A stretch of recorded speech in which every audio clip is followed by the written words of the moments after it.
तो hello guys, कैसे हो आप सभी लोग। लॉगिंग 10,000 ईयर्स इनटू फ्यूचर के एपिसोड 17 में आप सभी का स्वागत है। तो गाइस, एपिसोड की शुरुआत में देखते हैं कि एक पैट जो कि किसी से लड़ रहा होता है और बाद में वो हार जाता है। तब हमें दिखाया जाता है वो लड़ रहा होता है जियालिन से, जो कि यहाँ पे अपना टेस्ट दे रही होती है। आगे जिया कहती है कि मुझे यहाँ से बहुत कुछ खतरनाक सी फीलिंग आ रही थी। ऐसा लग रहा था कि इसकी एबिलिटी है वो रैंक 3 की है, और अब इतनी देर हो गई मुझे यहाँ यहाँ पर कोई बुलाने नहीं आया। लगता है कि ये असेसमेंट का पार्ट नहीं है और ये सुपरवाइज़र की गलती है। फिर जैसे ही लिन वहाँ से गेट से बाहर निकलती है, वो देखती है सब तो हाई अलर्ट की पोजीशन में है। वो हैरान होती है देखकर कि यहाँ पे क्या हो रहा है। फिर वो देखती है कि ये तो ऐसा लग रहा है जैसे ये किसी से गार्ड कर रहे हैं। आखिर वो किससे गार्ड कर रहे हैं? फिर वो अंदर झाँक कर देखती है कि वहाँ पर तो दो इंसान लड़ाई कर रहे हैं। आखिर वो दोनों इंसान लड़ाई क्यों कर रहे हैं? क्या असेसमेंट में रोबोट से फाइट करना नहीं था? फिर वो जैसे ही गेट के अंदर देखती है तो वो बहुत ज़्यादा डर जाती है, क्योंकि अंदर जो इंसान होता है वो उसकी तरफ ही देख रहा होता है और वो कोई अपनी एबिलिटी यूज़ करता है जिससे वो बहुत ज़्यादा डर जाती है और पीछे को हो जाती है। फिर अचानक वहाँ पर गेट के पास कुछ गिरने की आवाज़ आती है और फिर हमें जियालिन को दिखाया जाता है, जो कि कह रही होती है ये टेरिफाइंग ऑरा।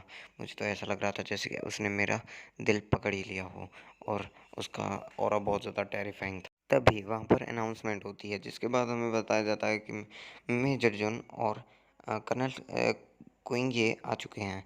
फिर मेजर जॉन वहाँ से उनसे पूछते हैं कि यहाँ पर क्या सिचुएशन चल रही है आखिर। फिर वहाँ पर एक गार्ड बोलता है कि जो सर्विलेंस कैमरा थे सबके सब आसपास के, वो सब डिस्ट्रॉय हो चुके हैं और हमें अंदाज़ा नहीं था कि ये होने वाला है। फिर वो सब अचानक से देखने लगते हैं, क्योंकि दीवार क्रैक पड़ने लगते हैं ना दीवार पर। तो फिर वहाँ से हमारा हीरो निकलता है, लू शैंग। तो गाइस, सब देखकर उसे खुश हो जाते हैं। फिर अचानक वो अपना टेरिफाइंग ऑरा शो करता है सबको, जिससे सब डर जाते हैं। फिर हम उसके साथ इंस्ट्रक्टर को देखते हैं, जिसको देखकर सब डर जाते हैं और फिर सब पीछे हटने लगते हैं और अपने फ़ाइट की पोजीशन में आ जाते हैं। फिर हमारा लू शेंग हीरो उसे छोड़ देता है और फिर उससे सब सवाल पूछते हैं कि तुम कौन हो। फिर हमारा हीरो कहता है मेरा नाम लू शेंग है और हे आई सिटी से। फिर वो कहता है अच्छा तुम हो लू शेंग। फिर लू बोलता है कि मुझे लगा था ये हमारे असेसमेंट का पार्ट है, इसलिए मैंने यहाँ पर डिस्ट्रक्शन बताई। उसके बाद जो कर्नल क्विंग ये होती है वो अपना ऑरा रिलीज़ करने लगती है हमारे हीरो लू की तरफ। पर उसे क्या पता था हमारे हीरो को इससे कुछ नहीं होने वाला। हमारे हीरो को इससे कुछ नहीं होता है भाई लोग। और वो बहुत ज़्यादा हैरान हो जाती है और फिर वो हमारे हीरो से कहती है तुम अब जा सकते हो यहाँ से। अब तुम्हारी यहाँ पर कोई ज़रूरत नहीं है और अपनी ट्रेनिंग पर ध्यान देना। फिर हमारा मेजर यून कहता है कि इसने हमारे रैंक 2 के रोबोट्स को बहुत बुरी तरह से मारा था और अपने खाली हाथों से, जो कि इसके सामने कीड़ा मकोड़े इससे ज़्यादा कुछ नहीं लग रहे थे। और हैरान करने की बात तो यह है कि इसकी वाइटलिटी सिर्फ 15 है और इसकी जो कॉम्बैट पावर है वो 15,000 प्लस है। मैंने अभी उसको अपनी साइकिक पावर से एक्सेस किया था, पर मैंने उसके अंदर कोई भी डर या फिर कुछ भी मैंने उसमें महसूस नहीं किया। मुझे तो लगता है ये एक नया मॉन्स्टर आया है और इसके जो स्टेट्स हैं वो भी फाइल में एक्यूरेट नहीं है, वो भी गलत चलता है।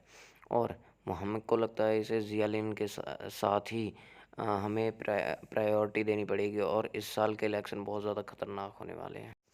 फिर हम लू को एक सोल्जर के साथ देखते हैं, जो कि उसे उसके डोम की तरफ ले जा रहा होता है, पर उसके पेट में गुड़गुड़ होने लगती है, उसको भूख लगने लगती है, इसलिए वो उसे पहले खाना खिलाने ले जाता है। जिस पर लू कहता है क्या मैं जितना चाहूँ उतना खा सकता हूँ वहाँ पर। फिर वो सोल्जर कहता है हाँ तुम जितना चाहे उतना खा सकते हो। फिर वो बहुत सारा खाना मंगवाने लगता है, जिसके बाद उसके पास युआन आती है, जो कि उससे कहते हैं क्या हम मार्शल आर्ट असेसमेंट में मिले थे, तुम्हें याद हुए? पर हमारा हीरो तो उससे कुछ और ही कहने लगता है। वो कहता है उससे कि यहाँ पे बहुत सारा खाना है, इसलिए तुम अपने लिए ले जा सकते ला सकते हो, यहाँ पे अनलिमिटेड तुम खा सकते हो।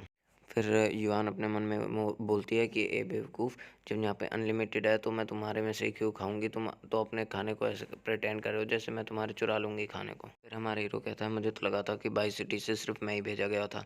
फिर युआन कहती है कि तुम्हें कोई मिसअंडरस्टैंडिंग थी। हर साल युआन सिटी से कोई ना कोई भेजा जाता है और या तो वो ऊपर हार जाते हैं या फिर वो अपने आप को सबसे कमज़ोर मान लेते हैं। फिर हमारे हीरो उससे पॉइंट्स के बारे में पूछता है। पॉइंट्स क्या? फिर वो युआन कहती है पॉइंट्स यहाँ की एक करेंसी है जिससे हम ट्रेनिंग को कर सकते हैं और ट्रेनिंग के इक्विपमेंट्स को खरीद सकते हैं। फिर वो कहती है पर अब तक के पूरे असेसमेंट में सिर्फ 3 ही लोग हैं जो कि यहाँ पर पॉइंट कमा पाए हैं। इनमें से पहला है काओ जो स्टोन स्किन के साथ गिफ्टेड है। दूसरा है मैंग जो कि स्पीड टाइप के गिफ्टेड है। और तीसरी पर सबसे ताकतवर जो कि है जियालिन जो हमारे हीरो को जिसको हमारा हीरो देख रहा होता है। वो कहता है तो ये एक मेंटलिस्ट है। अच्छा, तो फिर वो जियालिन जो हमारे हीरो को देखती है और बाद में वो बहुत ज़्यादा डर जाती है क्योंकि उसने तो पहले भी देख रखा है ना हमारे हीरो को। हमारे हीरो ने अपना टेरिफाइंग ऑरा इसकी तरफ शूट किया था। तो मिलेंगे अगले एपिसोड में।